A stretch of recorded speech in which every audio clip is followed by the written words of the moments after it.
Each member, kapisanan ng mga broadcaster ng Pilipinas. Oras sa Father Jerry Orbos, alas 8:12. Programang nakikinig, programang inaalam ang masasabi mo, programang magbibigay ng tama at totoo para tama ang alam mo. Tara, usap tayo para malaman ang Damdaming Bayan. Live sa DZRH Radio, DZRH TV at DZRH Digital. DZRH Damdaming Bayan. Kasama sina Lakay Deo Macalma at Sister L. Elaine Apit. DZRH Damdaming Bayan. Abay, may warning po si NBI Director Jimmy Santiago, ha? Para po sa mga parang cokes lang ba ang love life, ha? Ang sabi po ni Director Santiago, good morning sa mga kaibigan natin sa NBI, na busy sa mga scam. Abay, ang babala po, paalala ni Director Jimmy Santiago, the sharpshooter, abay, sa mga zero ang love life, ha? Uy, parang si Senator Laila de Lima. Hi ma'am, good morning. Ayan, kumusta po kayo? Ayan, pero blooming kayo, Senator Delilah, ma'am, ha? Ayan, ang sabi kasi ni Director Jimmy Santiago, ngayong nalalapit ang Valentine's Day. Ilang days na ba before Valentine's Day, manang Amy Marcos, ha? Abay, ingat-ingat daw po sa sa dating app, ha? Ayan, yung dating app, ha? Alam niyo naman, siyempre, yung mga parang cokes ang love life, parang zero, ha? Abay, siyempre, naghahanap ng kung baka mamaya malamig ang love life na nung Pasko, alangan naman ngayong Valentine's Day, ha? Malungkot pa rin. Kaya ingat-ingat daw po sa pagpaso, pagpagkita, pagipag-date sa mga nakikilala sa dating app. Ayan, careful. Parang inday-badiday lang. Director Jimmy Santiago, ha? Ayan. So, yan po ang paalala ng NBI. Ingat-ingat mga, lalo sa mga, sino ba nagpupunta sa dating app? Karamihan ba mga, babae o mga pati lalaki, meron din. Damdaming Bayan. Uy, paano yan? Malungkot ang love life pala ni Madam Chris Aquino, ha? Ayan. Magbe-birthday pa naman sa Valentine's Day. Kasabay ni Manong Jan at saka ni Atty. Reggie Hularbal dito sa amin, ha? Abay, totoo bang split na kaagad? Ang bilis naman. Vice Gov Mark Leviste, ha? Ayan. Abay, totoo bang split na si Chris Aquino sa kanyang boyfriend na doktor? Di ba yung boyfriend niya, yung doktor ng Makati Medical Center, ha? Ayan. Ang malungkot dito sagot pala ni Doc. Doc Mike ba ang pangalan nun? Anong pangalan nun, kuyang Mike Perez, ha? Kapangalan mo ha? Abay, ito pala ang doktor ng ng mga Shangri-La Hotels, ha? Sagot pala niya yung paninirahan ni Chris Aquino dyan sa Shangri-La Hotel sa may BGC. Talaga. Ngayong split na sila, ha? Ayan. Allah, bakit ganon? Abay, ayaw nang suportahan. Ayaw nang i-maintain yung paninirahan ni Chris Aquino dyan sa Shangri-La Hotel. 2 kwarto pa naman yata yun, 2 units, isang 2-bedroom at saka 3-bedroom. At tinamaan na magaling, kamahal pala ng renta dyan. Halos 1 milyon isang buwan, ha? Totoo bang 800,000 isang buwan? Dr. Michael Padlan, grabe naman, ha? Damdaming Bayan. Kaya tuloy ang Madam Chris nagcall sa isang can I call a friend? Isang business tycoon para alalayan sa kanyang stay sa Shangri-La Hotel. Damdamin Bayan. Gulat ka, agang Marites. Hindi na Marites yan, Maricon yan, ha? Magandang umaga, Pilipinas. Ako po si Deo Makalma at welcome sa ating palatuntunang damdaming bayan. Naku, dami natin mga issue ngayon, ha? Abay, meron kayong pagbabago sa pagpapalit ng presidente ng PhilHealth, ha? Abay, congratulations and good luck, Dr. Mercado. At siya ay ipinalit kay sa controversial na PhilHealth President CEO na si Emmanuel Emmanuel Pelaez. Emmanuel ano pilyado na malu si Emmanuel ng PhilHealth. Ayan, kita mo talaga pagka Ledesma. Pagka talaga hindi maganda ginagawa, nakalimutan natin ang mga pangalan ha. Damdamin Bayan. Pero sandali lamang andyan na ba ang presidential sister, ha? Abay, andyan na ba, ha? Andyan na ba si Manang Aimee, ha? Ayan, ano ba itong panukalan ni Manang Aimee? Abay, okay din yun, ha? Yun daw pong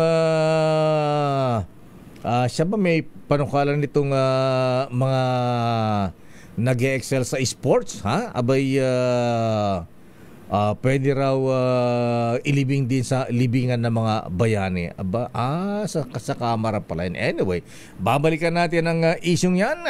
Magandang umaga po mga misis. Ayan, mga ateng. Ayan, meron na nga bang mabibiling murang bigas ngayon? Sabi ko sa inyo, President, good morning Mr. President Ferdinand Bonget Marcos Jr. Sir, ha? Abay, kalampagin po rin yung Mr. President, yung siya ang siwa ng ng mga kadiwa. Abay, hindi pa maramdaman ha?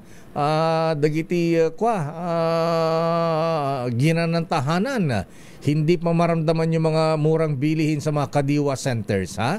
Asan ba yung mga kadiwa centers? Ayan, siguro po Mr. President, ito isa sa mga flagship project nyo, makabili ang masa ng murang bilihin, ha?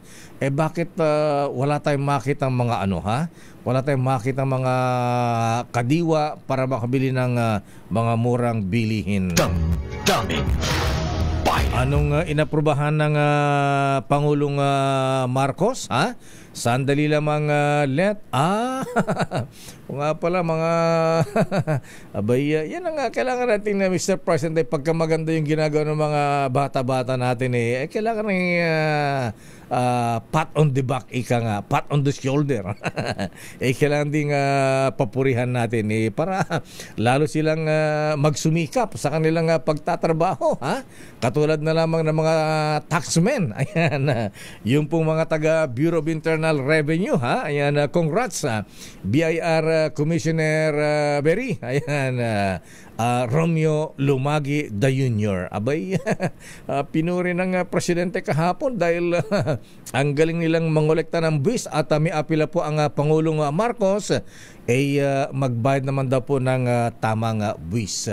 Lalo po ang mga taipans, mga billionaires, mga multi-millionaires. Damdamin Bayan. Digitalization ng Bureau of Internal Revenue, approve kaagad kay Pangulong Ferdinand Bongbong Marcos Jr. Abay, siyempre, maganda ang collection ng mga taga-BIR, ha? Congrats, Commissioner Jun Lumagi. Kaya siguro kat anong hilingin nila ngayon sa presidente, sige, approve. Alamin natin ang report mula kay Aris number 14, Let Narciso, please come in. Miss Let. Lakay ni Pangulong Ferdinand Marcos Jr. ang digitalization ng Bureau of Internal Revenue para mapadali ang proseso ng pagrerehistro ng mga negosyo. Ayon sa Pangulo, ang hakbang na ito ay nagresulta ng higit 74,000 na nakapagrehistrong mga bagong establishmento noong nakaraang taon. Kaya naman mayroon na anyang kabuang 5.7 million registered business taxpayers. Ikinatuwa rin ni PBBM ang ginagawang practice ng BIR sa mga illegal vape at e-cigarettes at tinaguri ang ghost taxpayers na nagresulta sa pagkolekta ng bilyon-bilyong pisong halaga ng hindi bayad na buwis. Kaugnay nito, hinimok ng Pangulo ang BIR na patuloy na tutukan ang pangolekta ng tax at tiyaking mapupunta ang bawat sentimo ng buwis sa mga programang nagbibigay ng serbisyo sa publiko. Lakay? Ayan, kailan ipapatupad yung, akala ko meron ng digitalization sa BIR. Oo, Lakay, pinuri lang ni Presidente. In fairness, ewan ko lang kung nasimulan ito ni dating BIR Commissioner Kim Henares. Commissioner Kim, ayan, kumasa si Chris, ha? Ayaw palang maalala kay Chris dyan, ha? Anyway, so, lalong pagagandahin, aayusin ang digitalization. Yung bang... kasi binabanggit ni Presidente, nakatutulong talaga yung simplified yung proseso at saka mga documentary requirements. Yung bang, Miss Let, katulad ba ng di ba, sweldo natin hindi pa natin natatanggap kaltas na ang buwis. Ngayon, sasahurin pa lang kaltas na ang buwis, ganun ba? Hindi naman lang. Hindi naman. Sa mga negosyo. Sa negosyo. Mag-registro online, magbayad ng tax online para yung iba hindi napupunta mismo dun sa BIR. Naku, siguro tataas ang tax collection ng BIR. Commissioner June Lumagi, ha? Pagka ipinagbawal ang dalawa ang book of accounts ng mga negosyante. Ayan. Kasi open secret tayo sa mga negosyante, dalawa yung kasi presenta lang kayo sa BIR.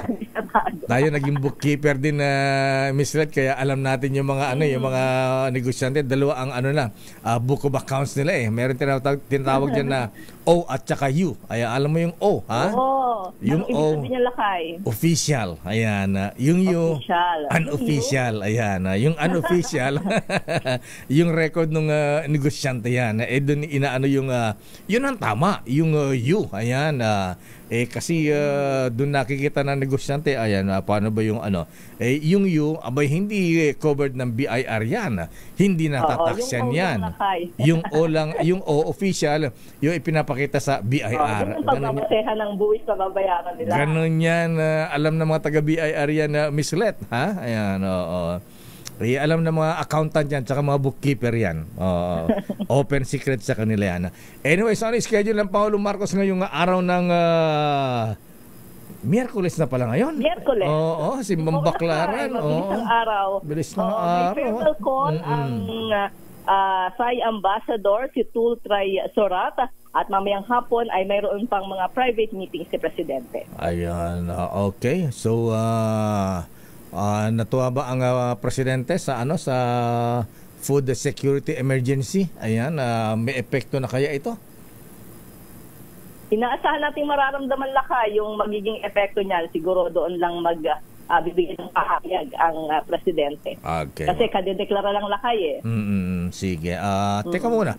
Anong reaksyon nga pala ng presidente dun sa postponement ng election sa BARM? Isang ayon ba siya rito? Ay, alam mo na sinertify niya yan. Sinertify na urgent bill. Okay. Oo, para maayos muna yung mga issue dyan sa BARM. Ayan, okay. Maraming salamat, Miss Net. So, yan ang latest mula sa Malacanang. Good morning, balik sa Lakay. Arrest number 14, ang ating reporter in Malacanang, Let Narciso. Damdamin Bayan. Nako, speaking of BARM, isang mayor po sa Bangsa Autonomous Region in Muslim Mindanao at 3 iba pa nahulihan ng baril sa checkpoint. Allah! Saan ito? Kilala ba ito, Governor Sakurtan? Ha? Ay, Gov, kumusta ka na? Ha? Di na tayo nagkakape, ha? Di mo na ako nakukwentuhan, ha? Assalamualaikum warahmatullahi wabarakatuh. Checkpoint sa Davao. Arrest number 52. Alam po nyo, sa yung mga taga BARM, ha? Ayan, nung mayor si Dong, President Duterte talagang, yung mga armas daw ng mga taga BARM ay talagang sinisita ng dating Pangulong Digong. Arrest number 52, Edniel Parosa, please come in. Edniel. Lakay, arestado nga ang alkalde ng Nabalawag, Cotabato, kasama ng kanyang tatlo close-in security matapos nahulihan ng baril sa isang checkpoint sa Toril, Davao City. Kinilala itong nahuling opisyal na si Mayor Anwar Saluang, acting na alkalde ng Special Geographic Area sa Bangsamoro Autonomous Region in Muslim Mindanao. Sa report na inilabas ng Davao City Police, hinarang sa checkpoint ang pick-up luna ng 49 anyos na mayor, 2 bodyguard at isang driver kung alas 10 lamang ito kagabi. Pero nang siya sa atin, nakita ng polis ang hindi bababa sa 2 baril sa loob ng sasakyan, kasama ng 2 ring magazine na may mga pala. Dahilan ni Saluang, dadalo sila sa isang training kasama ng iba pang alkalde ng farm na nakatakda sana bukas Pebrero 6.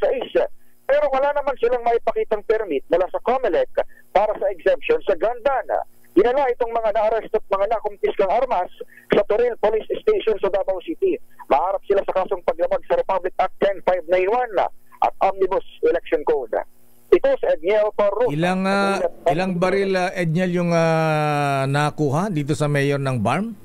Mayor Anwar? Doon lakay sa report ng Davao City Police Office ay 2 yung nakita doon sa sa sasakyan. Pero maraming mga bala at meron din 2 magazine lakay ang nakumpiska. Ito nakita ko sa video mo, short firearms lang niya ito. Wala bang Armalite dito? Wala bang AK-47? Wala bang RPG?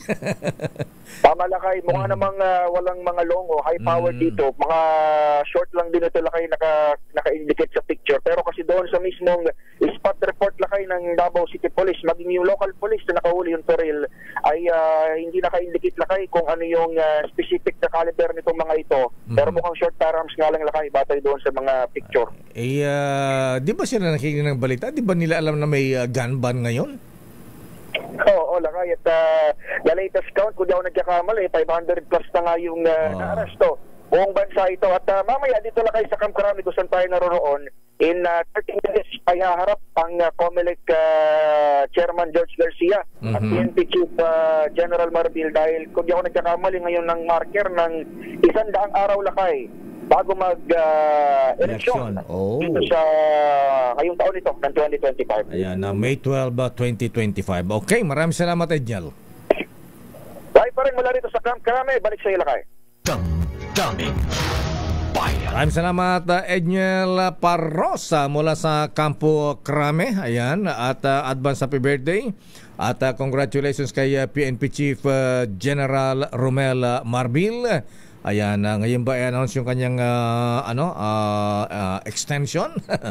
Sandali lamang sa ating mga reports. Asa na si Manang Amy Malu, ha? Abay, kala ko may statement siya sa AKAP. Ayan, naku, yung mga AKAP. Pero ang DSWD, ha? Umaapila kay Boy George, ha? COMELEC Chairman Boy George na i-exempt naman ang DSWD sa pamimigay ng ayuda, lalo sa mga kapos ang kita. Damdamin Bayan. Andiyan na si Manang Amy, ha? Wala, ha? Bakit? Di ko naman siya tatuloy sa love life, Ayan.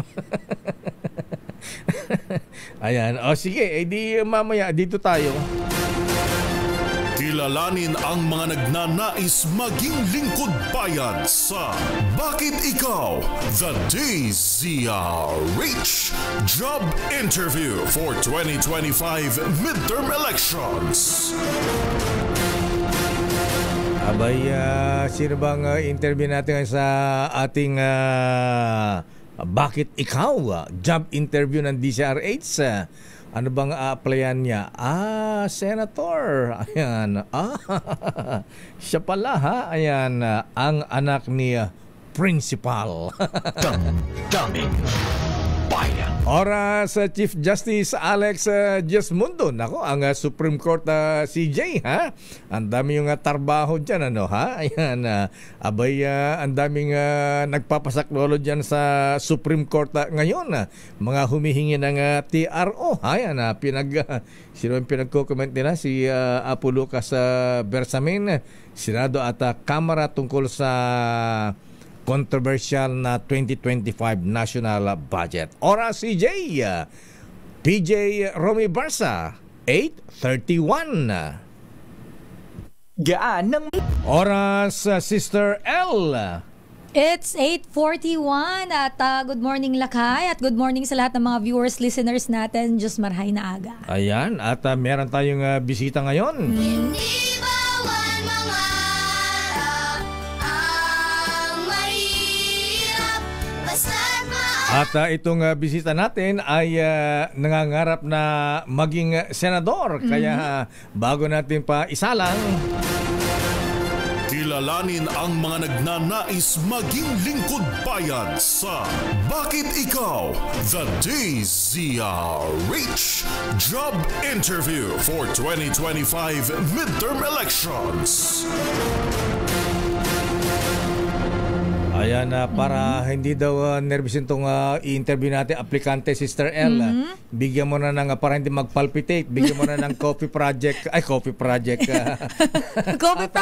Coffee project, coffee, ha? Ayan, hindi yan kakabahan, Lakay. Sanay naman yan. Tsaka, kumbaga, Lakay siya naman ay nahuhubog na sa pagharap sa tao at pagsagot. Dahil siya, Lakay, ang ating aplikante ngayon. Pero ang tanong kasi, Lakay, may tanong ang ating mga kababayan, bakit ikaw? Ayan, bakit siya? Bakit ikaw? Bakit siya? Ha? Ayan. With cream or black? Ayan, yung coffee. Biglang magsaserve bigla ng kape. Anyway, ang ating bisita po, mahabigan, ay kasalukuyang kinatawan ng Lone District ng Las Piñas mula pa noong 2019 at President and CEO ng All Value na nagmamanis ng Villar Group. Magpaparaffle ba ito ng house and lot na yan ngayon? Oy, Lakay, speaking of house and lot, na mayroon silang tinulungan na isang overseas Filipino worker na Bicolana. Binigyan nila, Lakay, ng bahay. Sila ay walang bahay. Yung OFW na yun, Lakay. Aba, para palang si General Nieves to ng PNP to. May nadaan ng barong-barong, pinag-iba sa mga pulis. At nagpagawa ng bahay. At nagpagawa ng bago. Yun ang maganda. Itong bisita natin ay, Atenista pala ito. Akala ko lasalista ito. Ha? Ayan, graduate ng Masters of Business Administration. Kaya pala ang galing sa business ng Ateneo de Manila University.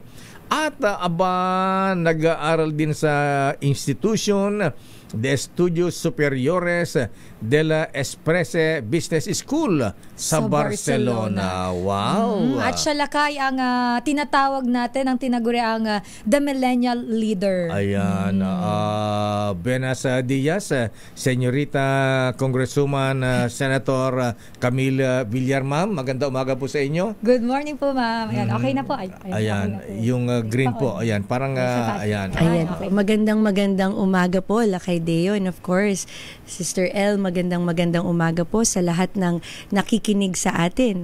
Masaya ako na nagkaroon tayo ng pagkakataon na mag-usap ngayong umaga. At marami kaming itatanong, Congresswoman. At siyempre, ang tanong din ng taong bayan siguro, bakit may bilyar na sa sa Senado? Ayan. Bakit gusto pa nilang dagdagan ng bilyar? Bakit nga ba tatabo kayo to na Senator, Congresswoman, at andun na si Kuya ba si Senator Mark o mas bata? Kuya naman po. Kuya, bunso si Congresswoman Lakay. Ganun ba? Ayan. Bakit nga ba gusto maging dalawa ang Villar sa Senado, Congresswoman Camille, ma'am? Well, para sa akin naman po kasi, wala naman po sa apelido yan or sa kasama nyo sa Senado. Si Mark naman at ako ay magkaiba naman po kaming leader, kumbaga. At iba naman po ang mga isinusulong namin at ang mga pinapaniwalaan namin. At yun po, kaya naman po ako tumatakbo para sa Senado ngayon, ay meron akong mga sariling adikain. Katulad niyan, ako po ay isang ina.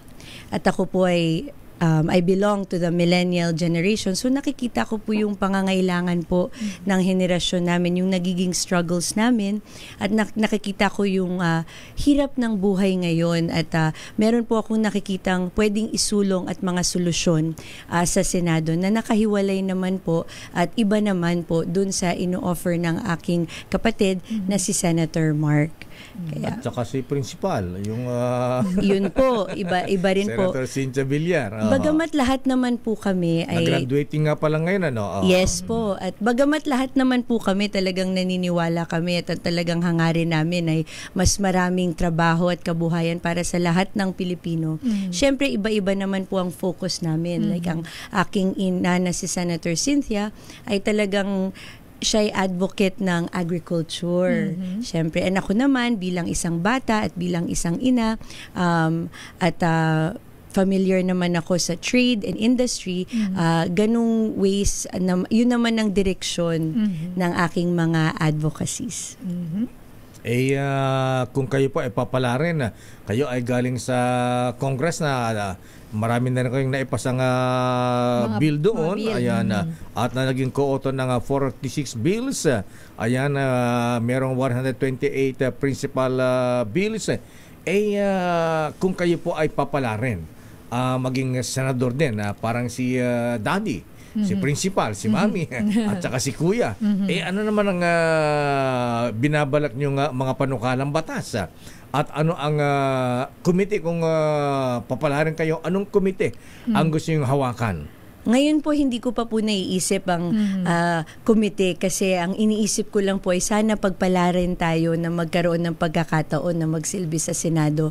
Pero ang linya po at ang nakikita ko ay ang mahalaga ngayon ay ang ating mga kababayan mas maparami natin ang trabaho at hanap buhay. Ngayon po close to 2 million na Pilipino ang walang trabaho at 10% that's about 3% at 10% naman ay ika nga underemployed o kaya maganda ang credentials nila pero hindi sapat ang kinikita nila or minsan hindi match yung skills nila dun sa trabaho nila. So para sa akin po dapat i-advocate natin or itulak natin ang mga polisiya at ang mga panukalang batas na mas magpaparami ng trabaho or job generation. So yun ang unang-una ko pong isusulong kung pagpapalain ako na magkaroon ng pagkakataon. Kasi para sa akin panahon na para merong magbabantay sa mga polisiya at mga panukalang batas na talagang friendly sa mga industriya na nakakapagbigay ng maraming trabaho at sa mga karapatan at kita ng ating mga manggagawa. Kasi syempre iba-iba naman po ang focus ng iba't ibang mga senador at ako naman yun ang ninanais ko na pag-focusan. Congresswoman Camille, ma'am, itong ating pangalawang katanungan po sa inyo. Tuwing halalan po at nakikita po natin sa social media, marami po yung mga ganitong komento na hindi naman po natin alam kung saan ang gagaling. Pero ang sinasabi po nila, inaakusahan po nila ang inyong pamilya po ng issue ng umano'y land grabbing o pag-develop sa mga lupain na agricultural land at ginagawa daw pong subdivision. So una rin po itong sinagot ni Senator Cynthia Villar, ma'am. So, sa tingin nyo po, ano po ang inyong komento bilang isang millennial leader? Yung mga ganito po kasi sa social media na din tayo nagbe-base din po dun sa ilan nating katanungan dito sa atin pong programa. Ano po ang tingin niyo saan nanggagaling yung mga ganito at sa tingin nyo po ba ito ay mga propaganda against you? Dun sa kung sino man yung naninira ay matagal na po, hindi na po nawawala yan. So, hindi ko po alam kung sino po sila. Pero ang alam ko po ay hindi naman po totoo yan. Hindi po kami nagnanakaw. Bagamat hindi na po ako active sa aming negosyo sapagkat na since 2019 ay nasa serbisyo publiko na po tayo at tumutulong na lang po tayo. Wala naman po kaming ninanakaw sa mga magsasaka or agricultural lands. Lahat naman po ng ginagawa ng kumpanya namin ay legal at sang-ayon sa batas.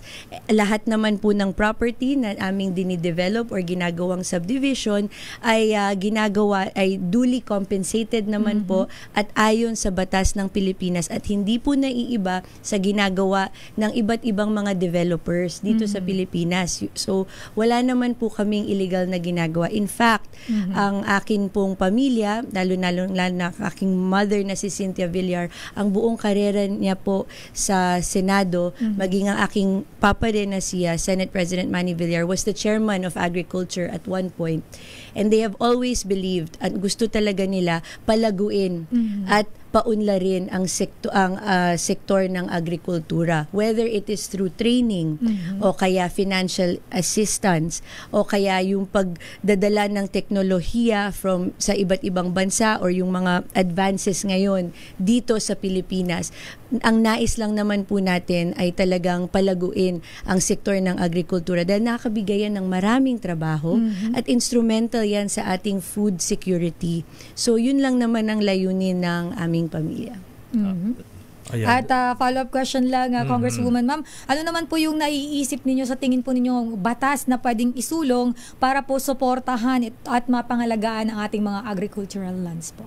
Maraming iba't ibang ways actually para alagaan ng ating agricultural lands and to maintain and pagandahin ang performance or output ng ating sector as a whole. So I think una sa lahat is nakikita naman natin na ang average age po ng ating mga farmers ngayon ay 56. Yes po. So dapat yung pagmamahal at dedikasyon sa agrikultura at pagpipreserve ng agricultural lands ay maipasa natin sa susunod na henerasyon. Siguro kahit pabata natin ng konti, kahit mga kaedad ko, mga millennial or mas bata pa.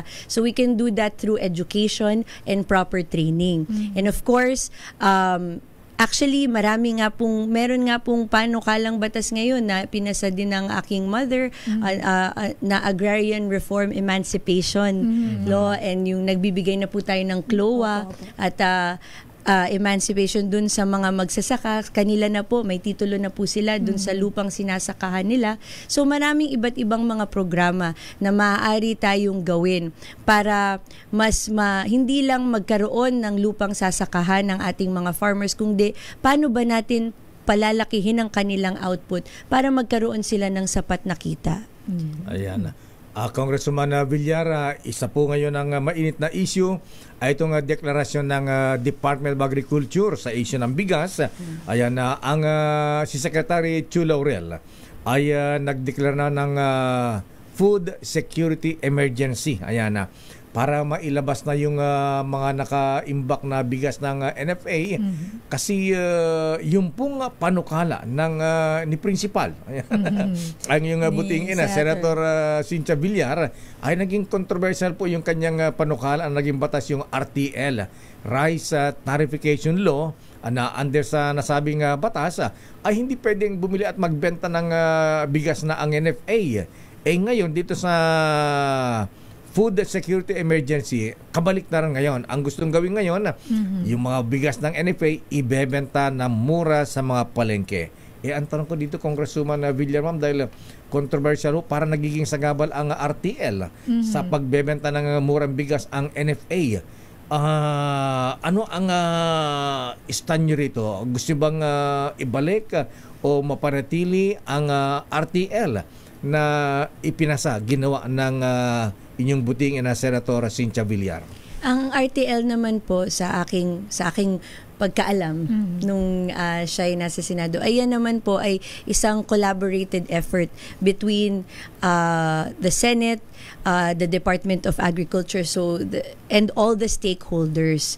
At nung panahon na yun ay nagpakasunduan na ito ay para sa mas ikabubuti ng mas marami. Pero as you can see, as time goes on, syempre nag-a-adjust po tayo kung ano ba ang bagay sa panahon. So nung pinasa po yan, several years ago, there was a different circumstance. At ngayon naman nakikita po natin na nag-a-update rin po tayo. Ngayon dapat, para sa akin naman po, ay dapat pwede naman pong i-consider yan. Pero pag-aralan po natin ng mabuti kung sino ba dapat ang nagdi-distribute ng rice, kung sino bang government agency ang dapat nagmo-monitor, nagdi-distribute. Pero nakikita ko naman na ang goal po natin lahat ay pare-pareho. At yan ay magkaroon ng affordable na bigas para sa ating mga kababayan. At naniniwala naman ako na ang efforts na yan ay makaka-achieve nun. As to the details, tingin ko dapat mas inaaral po yan kung sino ba dapat ang karapat-dapat para distribute or kung sino po ang dapat mag-monitor. Ayan. So, open po kayo na maaring amyendahan ang Rice Tarification Law? Sa akin po, sa akin pong palagay ay wala namang set in stone. So depending on the time, never say never po. So you can be open to it. Pero again, talaga namang ang rice tarification law at lahat naman ng mga panukalang batas na isinusulong natin ay para sa kabutihan po ng mas nakararami. Sa kabutihan po para sa kabutihan po ng ating mga magsasaka at maging sa ating mga consumers. And I'm confident na magkakasolusyon tayo na magiging masaya naman ang lahat. Okay. Lakay, mukhang mayroon munang isa sa ating mga viewers ang gustong magtanong, isang ordinaryong mamamayan ang gustong magtanong kay Congresswoman Camila at kasama yan ni Giselle Ricafort. Giselle, Man on the street. Man on the street muna tayo. Lakay, si Sir El, nandito tayo ngayon sa Pasay City Public Market, at katabi natin si Ate Beth. Isa sa mga crispy pata yan. Oo, Lakay, isa sa mga retailer ng karne ng baboy at bilang sipa yung presyohan yan ngayon, kasama yung iba pang mga pangunahing bilihin. Narito yung kanyang tanong kay Congresswoman Camille Villar. Sa Bakit Ikaw, Madam? Hello, good morning, ma'am. Good morning po. Uy, ang ganda ng boses niya po. Salamat po, ma'am. Nakikita ko kayo sa Facebook ko eh. Ma'am, at ko lang po, ang tanong, bakit po ikaw? Bakit po ikaw ang dapat iboto namin? Alam mo, well, kaya nga po tayo nag-a-apply ay para po sa akin bilang isang ina po at bilang isang membro ng mas nakakababatang henerasyon. Marami po tayong mga concerns na hinaharap ngayon. Alam niyo po, nakikita ko po, humihirap na ang buhay. Tumataas na po ang presyo ng ating kuryente. Tumataas na po ang presyo ng ating bilihin. Minsan, ako po may sarili akong pamilya at nakikita ko rin sa mga ibang ina, pinoproblema natin yung pang-tuition ng ating mga anak. Ano ba ang magiging solusyon dito? Bagamat matagal pa po or komplikado po ang pagbaba ng mga presyo ng mga bilihin, ang alam ko pong magagawa po natin ay siguraduhin na ang ating mga kababayan, katulad nyo po, ay merong sapat na kita para po kayo ay magkaroon ng, para po masuportahan nyo ang inyong pamilya. Kayo po ay nagtitinda po dyan sa palengke. So, lahat po ng mga batas, polisiya, programa na makakatulong po para tumaas ang inyong kita at magkatrabaho po ang inyong mga kapamilya, ang inyong mga anak ay makapag-aral po, ay isusulong natin at tutulungan po namin kayo para mas maharap natin yung mga pagsubok na hinaharap natin. Dahil bilang isang ina, naiintindihan ko po yung uncertainty at yung hirap ng buhay ngayon. At dapat merong nagmo-monitor ngayon sa kita ng pamilyang Pilipino at siguraduhin na magkatrabaho at hanap buhay po tayong lahat. Opo, yan po ang hinahanap po namin. Yun talaga meron po siya magandang political will. Lalo po sa nangyayari sa amin dito. Halos patas na ho ng patas ang bilihin, mataas ang baboy, mataas ang manok, mataas ang isda, mataas ang gulay. Wala lang halos mamili.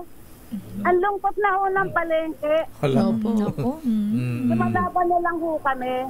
Opo, alam nyo, kasi po wala magawa ng paraan ho, yung ma-monitor po bakit ganun ang nangyayari ngayong taon na to. Itong taon na to pinaka-worst. Ayan. Yung mga staff ni Congresswoman Camille Villar, pupunta dyan, papakyaw yung paninda mo, ate. Pero importante po yun. Tapos marami pong nawawalan pa po ng trabaho. So kailangan, ang focus natin is, tumataas na po ang presyo ng ating mga bilihin. Dapat pataasin rin natin ang kita ng ating mga kababayan. Hindi po ba? Turuan natin sila, i-empower natin sila. Okay. Maraming salamat, ate. Ayan, Giselle. Thank you. Ayan. Anong paninda ni ate Giselle? Bili mo kami ng crispy pata dyan. Ayan, may nakita kong pata ng baboy dyan. Crispy pata yan, binibenta ni ate. Pag ito na ho ang presyo ng baboy, wala na hong kakayahan yung malilit na tao bumili. Yung nga po, kaya nahihirapan na rin sila. Kaya hirap na. Kami nga rin, ate, pabili ng isang guhit ng crispy pata, ate. Isang guhit lang. Lakay, wala ka mabibiling gano'n. Wala na akong maganda. Wala na akong marinig na baba. Palay, taas. Ayan, ayan, tinder. Magawa ng paraan po, mas ma'am. Ayan, Opo, naku opo. da. Alright, sige, thank you Maraming po. salamat, ate. Thank you. Aba, socially aware talaga si ate. Ayan Oo na. nga po. Alright. Talagang alam nyo, nakikita ko po, ramdam ko po yung hirap na naranasan ni ma'am dun sa palengke. Kaya napaka-importante po na hindi po puro pangako, hindi po puro mga theoretical ideas ang gagawin natin. Dapat yung mga solusyon na mai-implement sa lalong madaling panahon. Diba? So, Okay, maraming salamat, Giselle. Thank you, Giselle. Giselle, paalam ka na, Okay Giselle. na, okay Ayan, na, okay na. Thank you so much, Giselle. Ibili mo kami ng crispy pata kay ate, ha? Ayan, At, pang crispy pata. Bawal sa'yo yun. Ganun ba? No, Hindi, isang kurot lang. cholesterol yun. Pero Lakay, mukhang may isa pa Ayan, teka na gusto pang magtanong. Okay, Giselle, saan ka ulit yan sa public market? Pasay ba? Pasay po to. Pasay. Okay, maraming salamat, Giselle. Extra ka na. Alright. Ayan, Mukhang nawala na ng monitor sa atin si reporter Giselle natin, Lakay. nasa palengke pero naka-business suit. Ayan. Ayan ang Giselle Ang Ricafort. dalagang bukid. Ang dalagang bukid na model natin dito. Okay, Giselle, maraming salamat. Thank you. Thank you, RH15. Ayan. Alright. Okay. Ngayon Isa pang naman, Lakay. man on the street, Sister L. Punta naman natin ng kasama ni RH5 Val Gonzalez. Val, saan kayo ngayon, Val? Dito sa Cubao, Quezon City, katabi ko ang isang tindera, may-ari ng isang karinderya, si Ate Inday. Ano po yung tanong ninyo kay Congresswoman Camille Villar? Congressman, good morning. Kami ba ay hindi kami magkakamali sa pagboto dahil sa mahal ng bilihin ngayon, ano po ba ang paraan para mapababa ang bilihin kagaya ng bigas? Lalo na sa kagaya namin na may karinderya, kami ay nahihirapan na mag-adjust sa presyo dahil sa bilihin, lalo na ang bigas at mga ulam. Siguro ate, dati may unli rice kayo, ngayon wala nang unli rice. Wala bang unli rice ngayon? Okay, sasagutin ni Congresswoman na yung tanong niyo, ate. Ayan. Alam nyo ate, talagang nakikita po natin na yan ang common theme or common problem ng lahat ng nakakarami sa atin, yung tumataas na presyo ng bilihin. At kayo po ay may karinderya, nakikita ko po na tumataas na po yung ginagastos nyo or pinupuhunan nyo sa bigas at nahihirapan na rin po kayong kumita. Hindi po ba? Kaya nais ko po kayong tulungan or dapat ang ating mga leader ngayon ay siguraduhin na dumami na po talaga ang supply ng ating mga pangunahing bilihin katulad ng bigas, doon sa palengke po ay pork para mas mapababa na po natin ang presyo ng ating mga bilihin. At para doon kay ate ay hindi na po mapamahal ang bilihin ng kanyang bigas. So kailangan po meron tayong mga konkretong solusyon na gagawin. Hindi po puro diskusyon, hindi po puro debate kung ano ba dapat ang gawin. Dapat aksyon agad.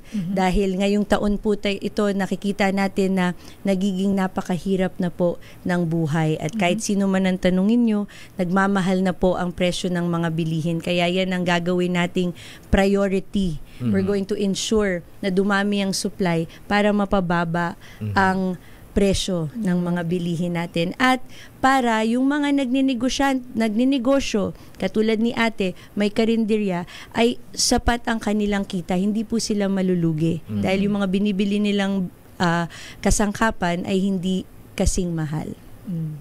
Okay, ate, maraming salamat. Thank you po, si Ate Inday. Pabalot, Val, kung anong paninda ni ate dyan sa karinderya. Ayan, pabalot ng ng pang-almusal. Ayan, ano meron dyan? Anong paninda ni ate? Menudo. Meron nilagang talbos ng kamote. Ito. Ayan. Kamote. Yung mga paninda. Yan yung mga paninda niya. Okay. Yan yung mga paninda niya. Ito. Fried chicken pa. Chicken. Okay. Merong binagoongan. At yan, Adobo. Sige, dalhin lahat yan sa all home yan. Ha? Okay. Okay. Maraming Thank you, salamat, Ate Val. Inday and Val. Back to you, Mayor Rosita. Ayan, bago natin isa pang tanong ko kay Congresswoman Villar. Alam po niyo, Congresswoman, ang una niyong naging business na kilala ang mga Villar, lalo kay former Senate President Manny Villar, ay yung pabahay. Ayan. Ito ang isang problema na ating mga kababayan. Ayan, yung murang pabahay ay mukhang impossible dream pa rin. Ayan.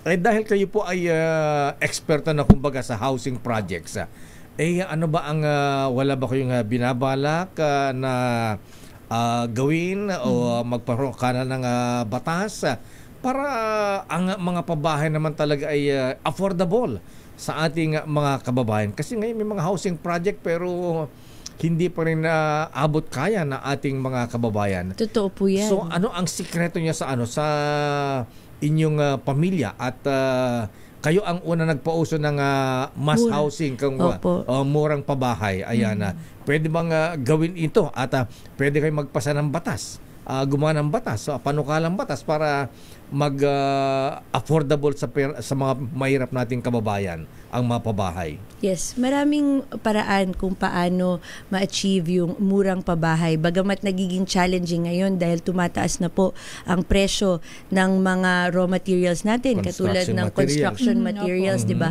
Pero that does go hand in hand. For example, dun sa ating government housing projects, dapat po magtulungan po ang public at ang private para magkaroon ng murang pabahay. At dun mismo sa government projects, dapat siguraduhin natin na affordable po ang mga housing na ino-offer natin sa ating mga kababayan. For example, dapat yung housing natin in areas na reasonable pa po ang presyo ng land at hindi masyadong mahal ang magiging construction costs natin.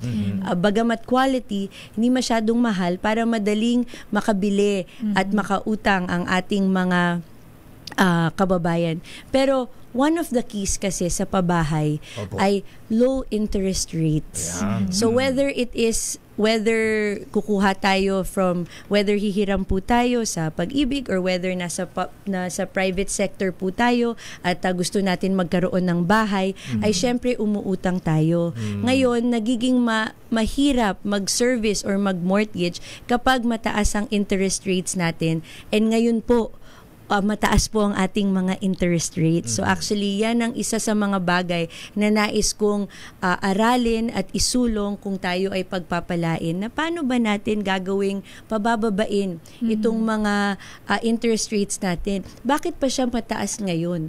Wala ba po tayong magagawa para mapababa ito, para mas mapadali po na magkaroon ng murang pabahay ang ating mga kababayan? So yan po dapat ang ating aralin.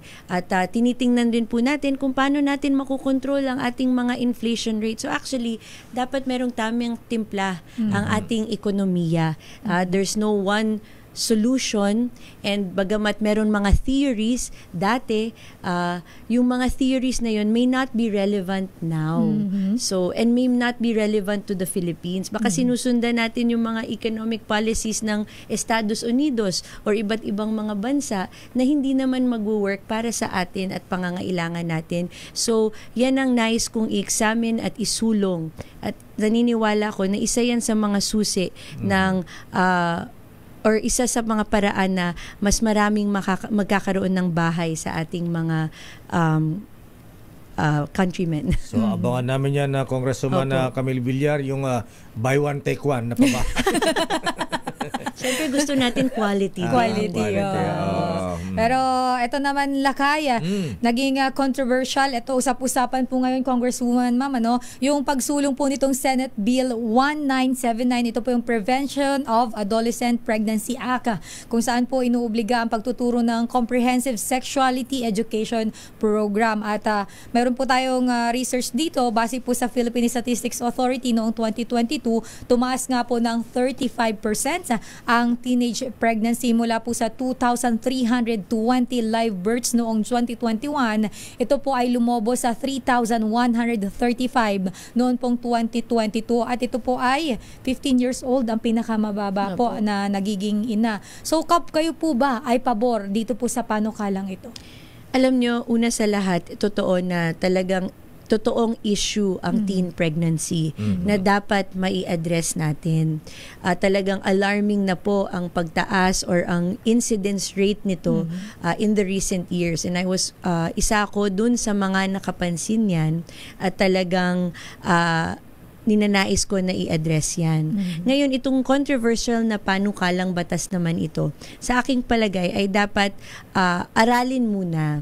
Tama naman po ang layunin nito na dapat ma-address natin ang issue of teen pregnancy. Pero nasa punto ako kung saan dapat pag-aralan po natin kung ano ba yung best way to do it. Is it through awareness? And then is it through programs na kung halimbawa nangyari po yan, dapat sisiguraduhin natin na maaalagaan ang kalusugan ng ating mga teen moms. So maraming iba't ibang aspeto yan. At dapat lang suriin ng mabuti kung ano yung specific na procedure. Yun naman ang nagiging issue dun sa panukalang batas na ito. Yun ang pinag-arguan pa natin kung ano ba yung best way. Does it really, kailangan ba talaga nung sex education ng ganong panahon? Hindi. Mga 4 years old, 10 years diba old, po? nasa elementary. Parang necessary po ba yun? Or meron pa po tayong ibang solusyon or mas magandang solusyon na mahahanap? So yes, tama na issue yan na dapat ma-address natin, pero the means or kung papaano natin or ano ba yung pinakamagandang panukalang batas or proseso para dyan, yun ay dapat pag-aralan pa po natin. Congresswoman Villar, ma'am, bilang panghuli po, ayan, teka muna, anong gagawin nga pala ni Principal pagka graduating na sa Senado? Anong plano niya ngayon? Anong plano ni Senator Manny Villar? Sa akin pong palagay, baka una mag-aalaga po ng apo. Apostolic job. Apostolic job. Opo, at mukhang nag-i-enjoy po siya. Pero hindi po, sa akin pong palagay ay ang aking si Senator Cynthia ay magpapatuloy po magserbisyo sa Las Piñas at ipapagpatuloy pa rin niya ang kanyang mga advocacies dahil talagang minahal niya to lalo na sa livelihood at agrikultura at tingin ko kahit po retired na siya ay ipapagpatuloy pa rin niya yan. Okay, Senator Congresswoman, so ano po ang inyong mensahe sa ating mga kababayan na bakit ikaw ang dapat nila ibotong senador? Una sa lahat, nais kong magpasalamat dun sa panahon na ibinigay niyo sa akin para makapagkwentuhan po tayo, para maipakilala ko ang aking sarili bilang ang isang millennial leader, isang ina na nagnanais na maging boses po ng aking henerasyon at gawing mas accessible ang Senado or iba't ibang branches of the government para marinig yung mga pangangailangan namin. At nais ko pong mag-focus sa mga solusyon na magagawa agad-agad. Tama na po yung debate, tama na po yung away. Mag-focus tayo dun sa mga pangangailangan ng ating mga kababayan katulad ng livelihood, hanap buhay, trabaho, pagbaba ng presyo ng mga bilihin, edukasyon para sa ating anak at maghanap po tayo ng mga solusyon na mai-implement sa lalong madaling panahon. Sa aking palagay po ay nasasayang po ang oras natin minsan sa debate at in the meantime, nahihirapan na po ang taong bayan. So, yung mga efficient na solutions, yung mga karapat-dapat na solutions, yung pinag-aralan na solutions, yan po ang dadali natin sa Senado. At talagang ang layunin natin ay mas maparami po ang trabaho at hanap buhay ng lahat. Dahil dyan po gaganda ang ating buhay. Ayan, Congresswoman Camila Villar, may pahabol akong tanong dito. Sinong tatakbong kinatawan ng Villar City? Ang aking pong papa, si Manny Villar. Siya po ang mayor or president ng Homeowners Association ng Villar City. Villar City. Kung ikaw Star City, sa kanya Villar City. Po, ayan po. Congresswoman Camila Villar, ma'am, ayan, Deputy Speaker at kinatawan ng Lone District ng Las Piñas at Nationalista Party siya member, official. So anyway, Congresswoman, thank you and good morning. Thank you so much po, Congresswoman. Thank you. Ayan, sa ating hindi bawal ang mangarap. Ang mahirap, Ayan, ating panayang pumahabigan sa kinatawan ng Las Piñas sa ating... Kilalanin ang mga nagnanais maging lingkod bayan sa Bakit Ikaw? The DZRH Job Interview for 2025 Midterm Elections.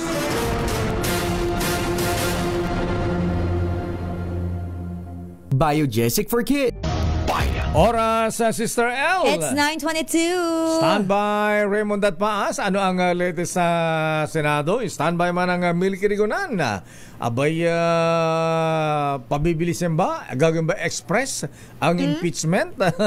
Ngayong ilang days na lang magre-recess na naman. Ayo, Lakay. At mukhang ang balik nila, Lakay, after election na June 2. Mukhang June 2, Lakay, ang balik. Standby, Boy Gonzales, ha? Pero sa ating mga kababayan, ano nga ba ang plano nyo ngayong weekend? Tatakbo ba ng marathon o ba gusto yung walking lang? Ayan. Ako mag-relax lang ngayong weekend. Baka mag-stretching lang sa umaga imbes na mag-zumba. Ayan. Pero alam nyo mga kaibigan, kahit simpleng galaw lang, madalas sumasakit na rin po ang mga tuhod natin, ha? Kasi ang aray, walang pinipili yan. Mapa millennial man o senior, bata-bata pa nga tayo, di ba? Pero may sakit na sa tuhod, ayan, at balikat. Kaya nirecommend po na aking mga kaibigan, ayan, mag-eskelan ka, ayan. Hindi lang daw ito pang senior, kahit mga 40s katulad natin, pwede mag-eskelan. Nakatulong pa ito na magbigay ng ginhawa para iwas sa pabalik-balik na aroy. Ako nga, pagkatapos mag-walking sa susunod na umaga, abay, ramdam na ang aroy sa tuhod mga kuya. Kaya binabaon ko talaga yung eskelan. O kayo, huwag hintayin bumalik ang aroy. Say goodbye sa pabalik-balik na aray. Mag-eskelan. Naproxen sodium is the generic name of eskelan. If symptoms persist, consult your doctor. Damdamin Bayan. Alamin natin ang talaga dapat lang naman itong report ni Raymond at Paas. Total ban sa Pogo at kasuhan ang mga nasa likod nito. Iginiit ni Senator Risa Hontiveros. Bakit? May mga hindi pa ba nakakasuhan? Ayan. Kumusta na nga pala ang kumare na aking kuyang Martin Boy or sa si Mayor Alice Guo. Ayan. Kumusta na siya? Tsaka si Cassandra Ong. Oo nga, Lakay. Wala tayong balita. Siguro nandun sila sa loob. Wala talaga tayong balita. Nasa Oblo, sa City Jail. Ayan. Sa Pasig City Jail si Mayor Guo. Si Alice Guo. Tsaka si yata sa Mandaluyong Balakay. Women's Correctional si Cassandra Cassie, Ong. Naku, si Cassie, ha? Alamin natin ang report mula kay Aris number 28. Raymond at Paas, please come in. Raymond.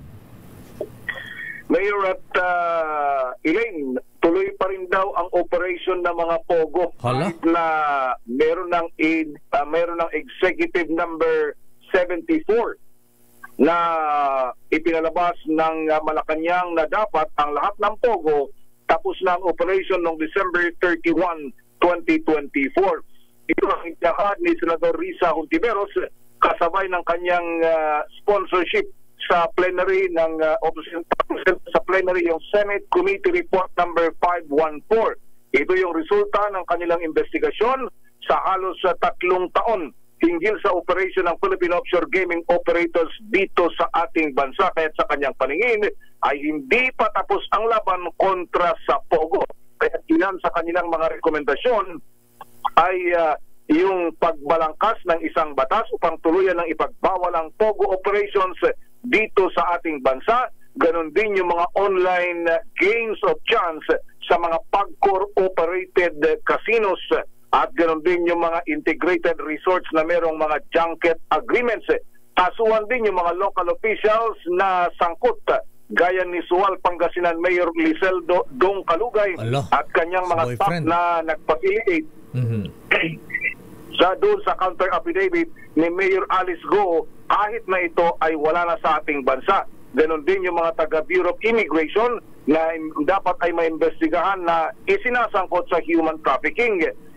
Iporsige din ang mga kaukulang ahensya ng pamahalaan upang kasuhan yung magkakapatid na sina Michael Yang, Tony Yang at Hung Jiang Yan dahil sa paniniwala nga mga ito ay sangkot sa intelligence o possible intelligence gathering para sa isang dayuhang bansa.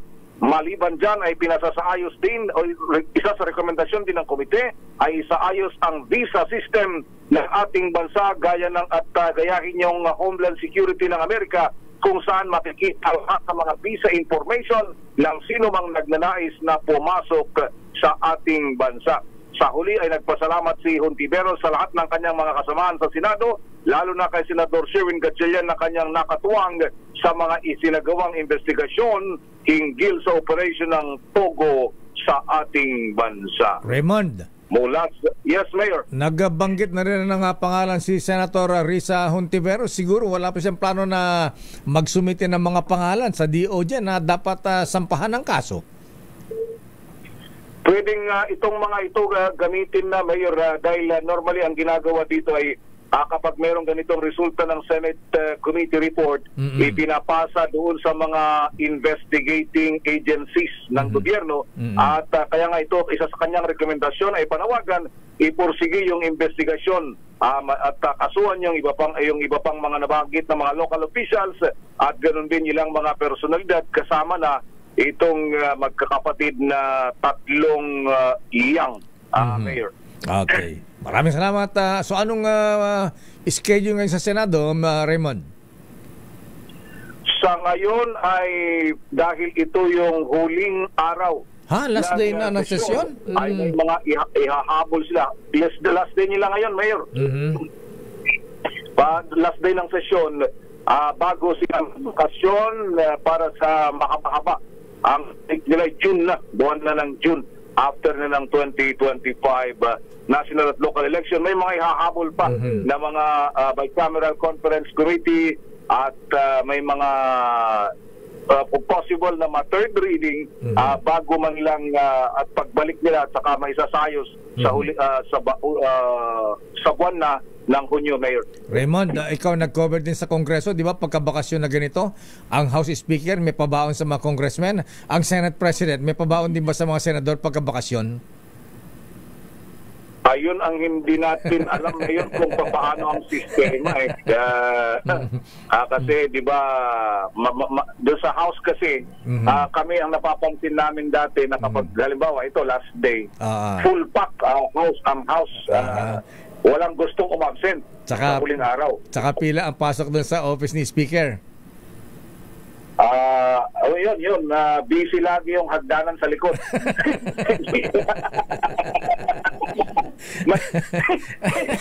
may mga pababa, mayroong pakyat. Ganun ba yan? Hanggang gabi yun, ngayon magsimula ng hapon. Hanggang gabi? Talaga. Okay. Maraming salamat, Raymond. Mula dito sa Senado, ito si RH Conte Raymond Advance para sa DZRH. Una sa Pilipinas, una sa Pilipinas.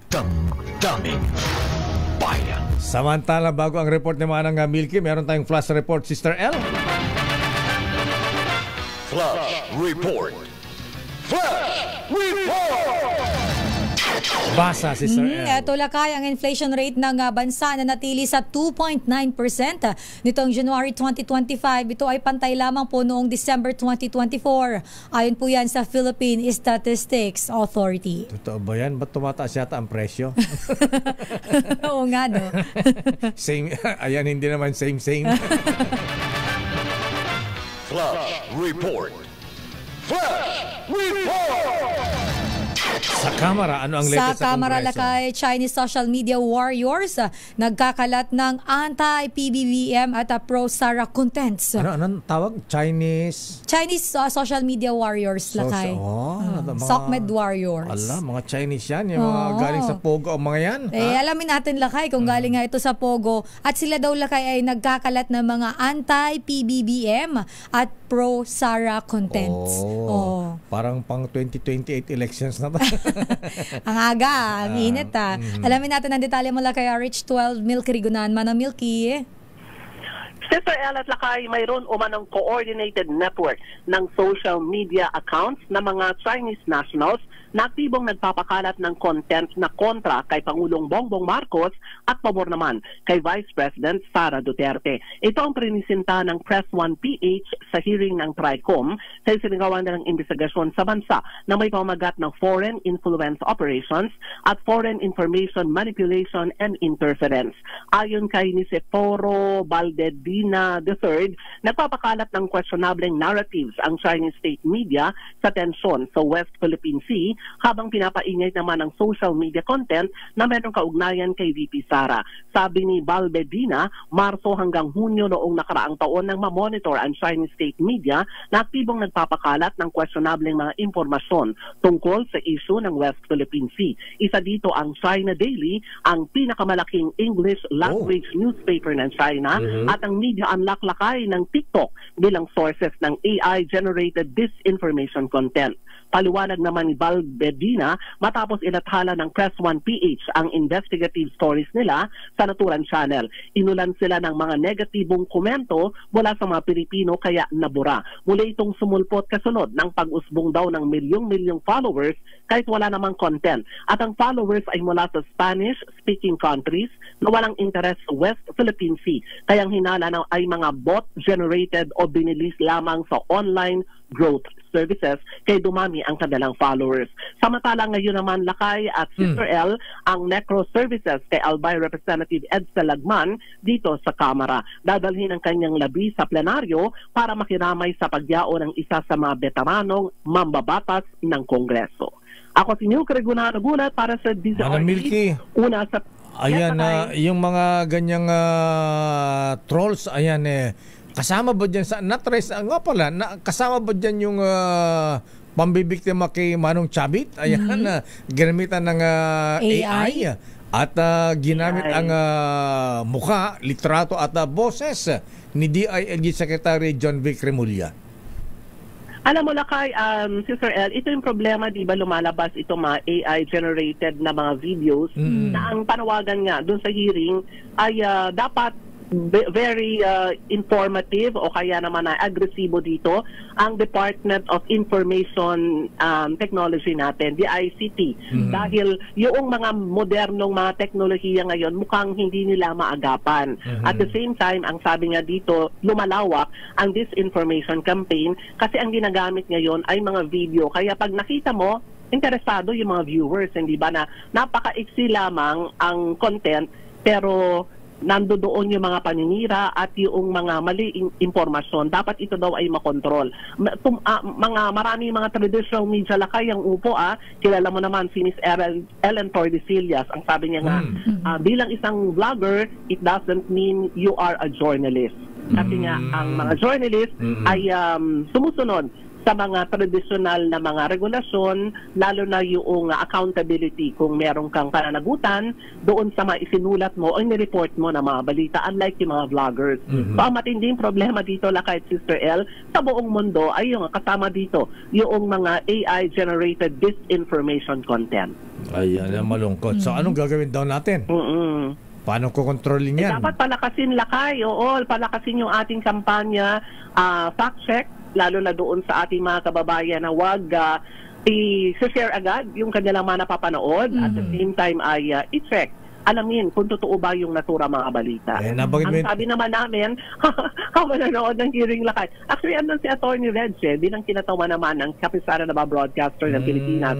Ang sinasabi namin, bilang mga miyembro ng traditional media Lakay at Sister L, kasi ang mga tao ngayon, sila interesado kapag controversial, di ba? Pero pag yung mga totoo mga balita parang hindi masyadong pinapansin. Mas controversial, mas maling mga impormasyon yung mga napapatulan o kaya na pinapanood ng ating mga kababayan. Kaya kasi yung bumibenta Lakay tsaka Manang Milky dahil nilalagyan ng tinitweak yan kumbaga clickbait yung kanilang mga content para more views, more earnings. Lalo na pinayagan pa ni Donald Trump ang TikTok sa Amerika.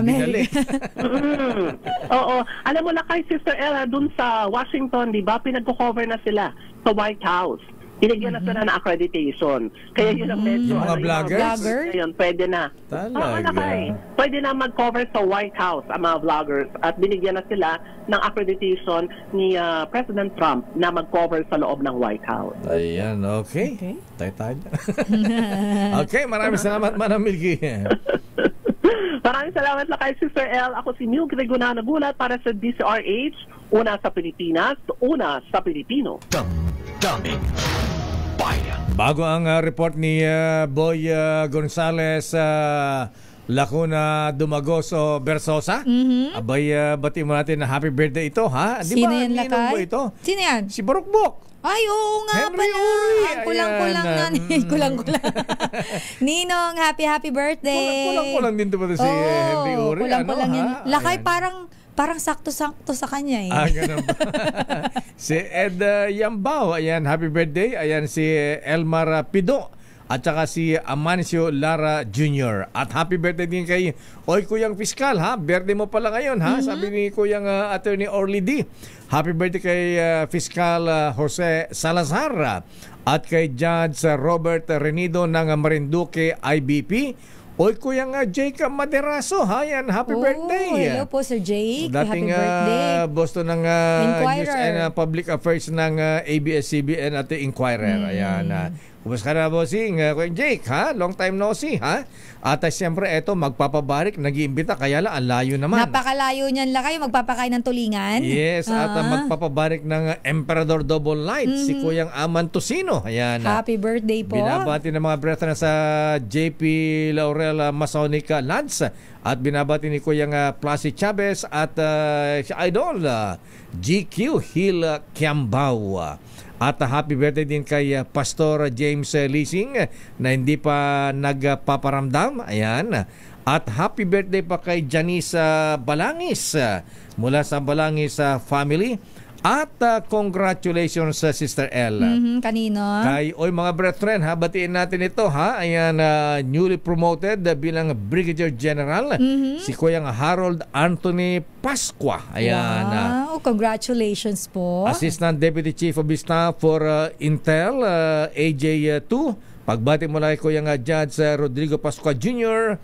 at mga brethren sa Malolos Lads at San Mariano Lads number 307. Congrats, Kuyang General Harold Anthony Pasqua. Ayan na, parang Christmas lang ngayon, ha?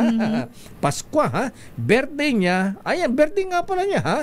Birthday niya, nagka-estrella pa siya. Ayan, parang birthday gift yung promotion. Yan ang pinakamagandang birthday gift, Lakay.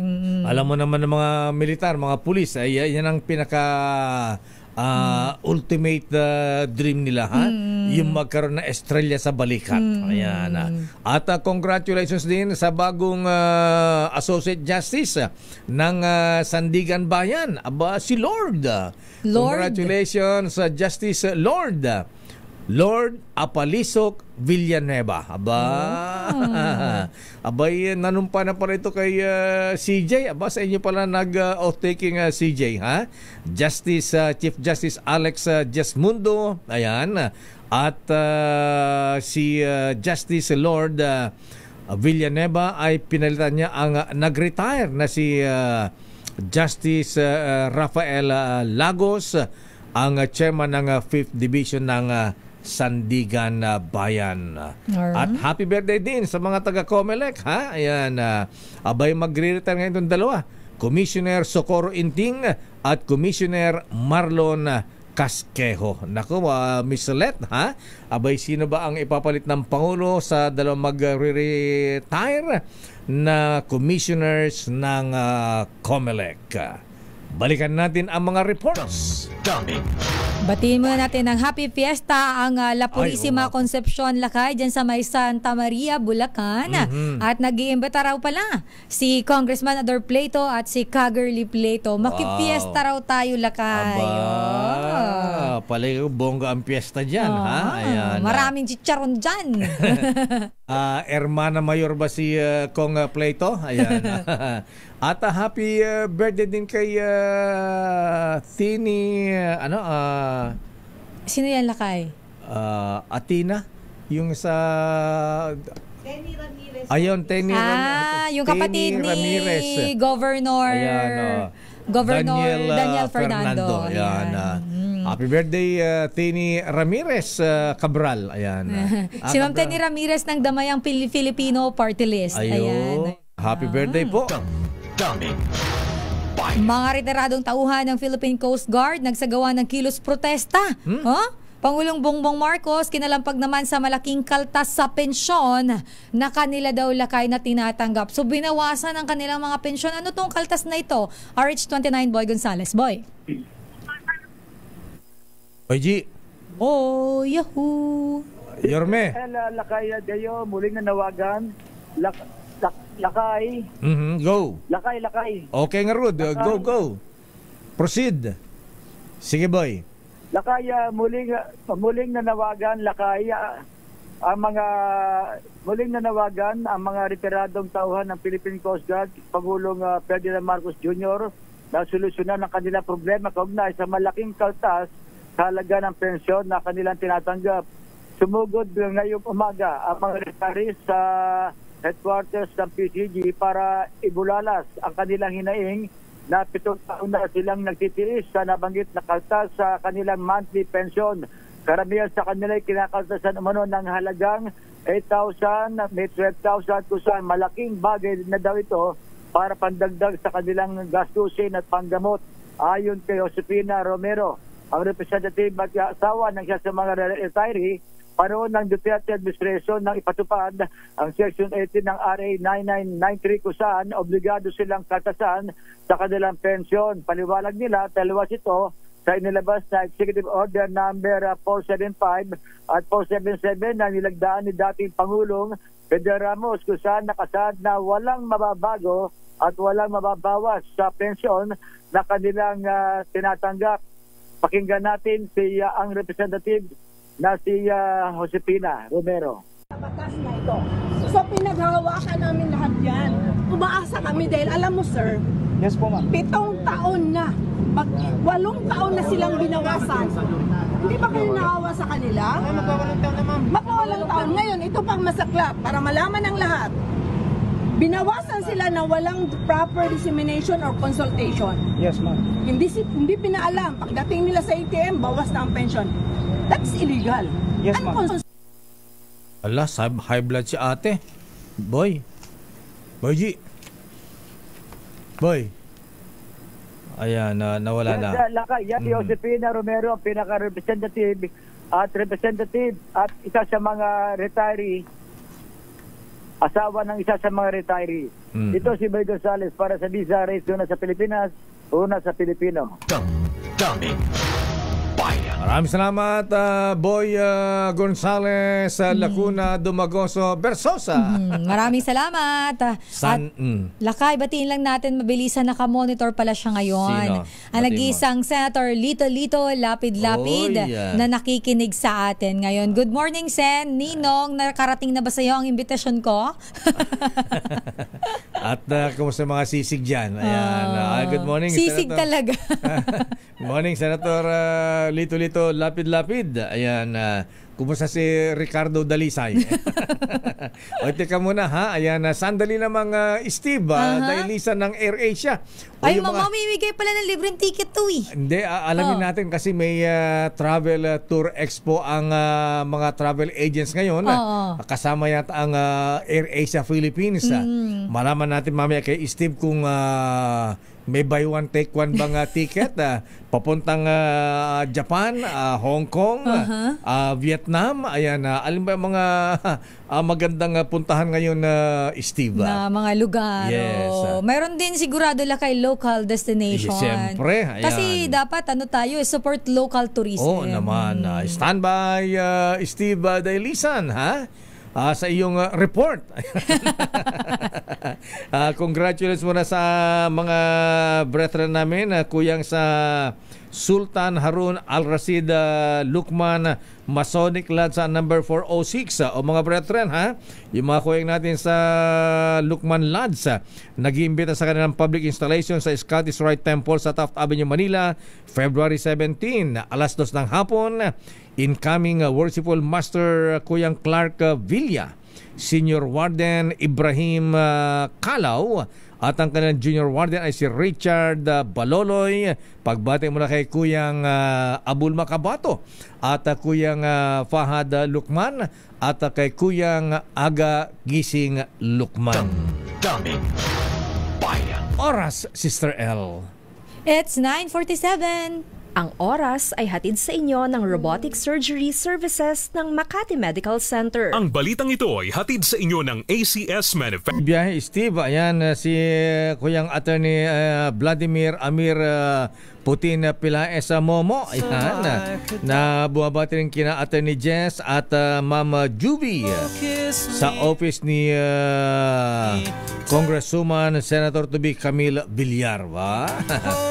Samantala, eto na ha, ayan, ang AirAsia may bigay ng free tickets ha, sa kanilang PTAA Travel Tour Expo sa Biyernes. Saan ba gagawin ito ha? Yung mga living on a jet plane. Narito na ang magaling at pinakagwapong piloto, si Captain Steve Dailisan ng AirAsia. Captain Steve Dailisan, good morning. Happy trip. Bon voyage. Good morning, Sir Steve. Sister L. Ayan, alam ko, excited na rin kayong lumipad. Oo nga, ayan. Yes, sana pagsakay namin aeroplano, ikaw ang piloto. Ayan. Pangarap ko yan, Lakay. Ayan. Report ako sa'yo live. Ayan. So, anong traffic ngayon? Ayan. Pwede ba natin pasadala sa Air Indies, sa Eye in the Sky natin ito? Oo, pwede rin eh. Pagkatapos magre-report ako live. Yes. Pero ang alam ko, i-report mo yun, Steve, meron na kayong free flights na ipamigay ngayon mula sa AirAsia Philippines. Saan ito at kailan? Nako, dun sa mga, syempre gustong magbakasyon, malapit na po yung summer, at saka dun sa uuwi sa kanilang mga probinsya para naman bumoto. Syempre gustong i-exercise yung kanilang right to vote. Kami po sa AirAsia, taon-taon kami po ay participant dito sa PTAA Travel Tour Expo. At dyan po, ino-offer namin yung mga promo flights namin. Kung pupunta po kayo sa amin, dyan sa SMX MOA Center. Opo, sa February 7, araw po yan ng Biyernes, yan po yung opening day. Hanggang February 9, yan po ay araw naman po ng Linggo, yung amin pong mga flights, ano? Meron po kaming booth dyan, Lakay, at saka Sister L, at meron po kaming flights na 20% off. Pero hindi lang po yan, kasi meron po kaming nariyan po yung aming ancillary team, yung aming pong mga baggage, no? Kung kayo po ay may 25, 30, at saka hanggang 60 kilograms, nasa 15 to 20% off din po yung aming discount dyan. Kung kayo naman po ay, syempre, dilipad kayo, gusto nyo magbakasyon, hotel, nariyan din po yung aming AirAsia Move, nasa 650 pesos hanggang 720 pesos naman po yung aming syempre discount para po dun sa mga magbubook po dyan. Kumbaga one-stop shop na siya. At kung kayo po yung magbubook ng flight, Lakay, syempre gusto natin magkape-kape tayo. Libre po yan. Courtesy naman po ng aming Santan. Yun po yung aming yes. Ilan ang ipimigay yung free tickets, Steve? Naku, meron po kami mga free tickets. Bukod po sa, syempre, meron po kaming fun games na may mga merchandise po kami pamimigay. Pero ang highlight po niyan, pag kayo po ay pumunta sa PTAA Travel Tour Expo, mamimigay po ng free flights ang AirAsia. So, magagamit ko po yan.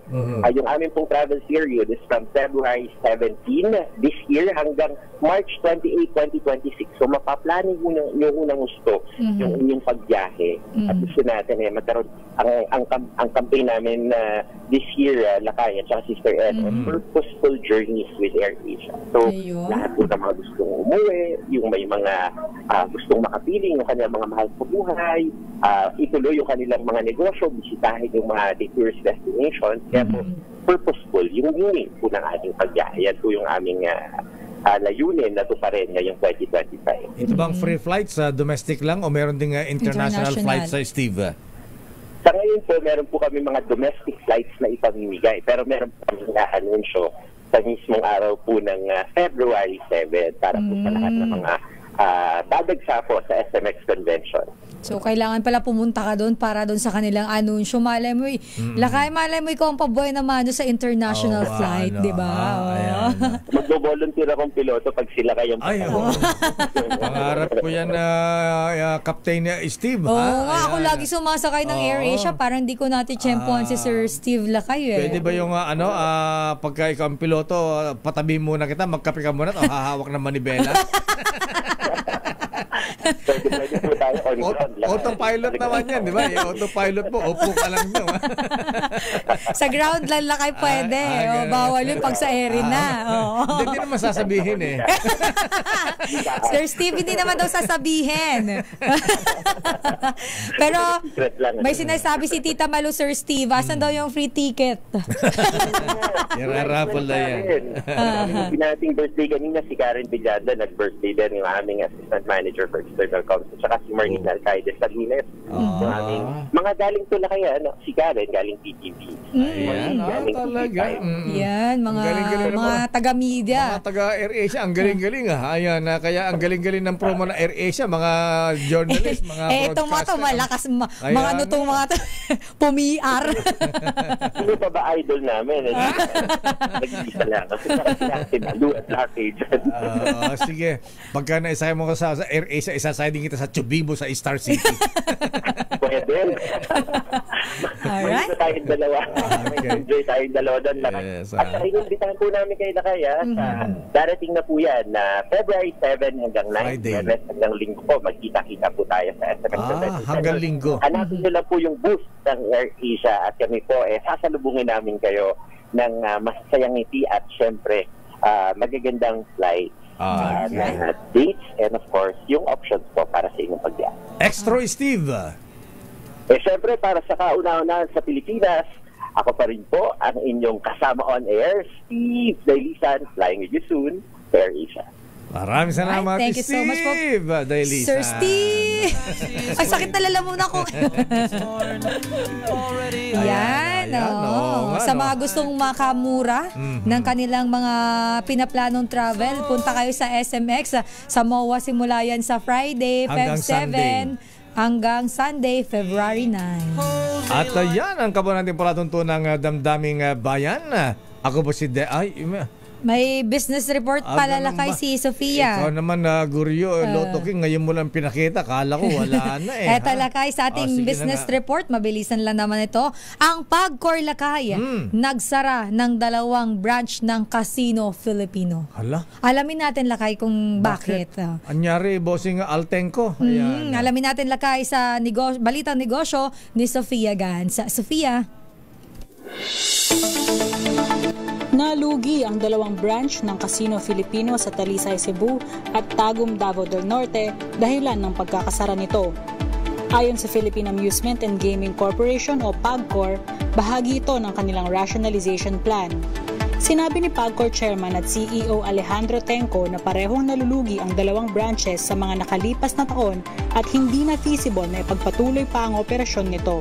Nakapagtala ng 49.56 million pesos net loss ang Casino Filipino Talisay noong 2024. Samantalang 36.93 million pesos naman ang net loss ng Casino Filipino Tagum sa parehong taon. Sinabi naman ni Tenco na sa kabila ng pagsasara ng mga kasino, sisiguraduhin niya na walang mawawala ng trabaho. Malilipat ang 75 empleyado sa iba't ibang branches ng Casino Filipino sa Cebu at Casino Filipino Grand Regal sa Davao. Samantala, nagsara ang palitan ng piso kontra dolyar kahapon sa halagang 58 pesos and 34 centavos kada US dollar. At iyan ang ating balita sa mundo ng negosyo. Your business is our business. Ito si Sofia Gans para sa DZRH, una sa Pilipinas, una sa Pilipino. Maraming salamat, Miss Sofia Loren Gans sa balitang showbiz. Ba't nalugi ang Pagcor? At bago tayo magwakas, binabati natin si Kuyang Benji Bautista ng Rufino Santos sa Roque Lodge 289 sa Cordon, Isabela. Oy, Noble Cap, Butsa Suryan, good morning. Ayan, Dr. Well Aguila, Kuya nga Ben Alegre, Oy, Berwursul Plasi Chavez, at si Ading Abik Amarillo Villar, Mr. Michael Guy, at Noble Tom Angeles, at classmate Manding Bahakan, gumaganda ka raw, Sister L. Hi, thank you. At kitang-kita, ayan, ang beauty. Ayan. Ay, nako. Dahil dyan, yan na po ang kabuuan ng programang Damdaming Bayan. Ako po si Dayo Macal. Ito naman po si Sister L. Elaine Apiti. Stay safe, everyone. God bless po. Operasyon Tulong susunod na, Wonder Woman. Baby na uhan.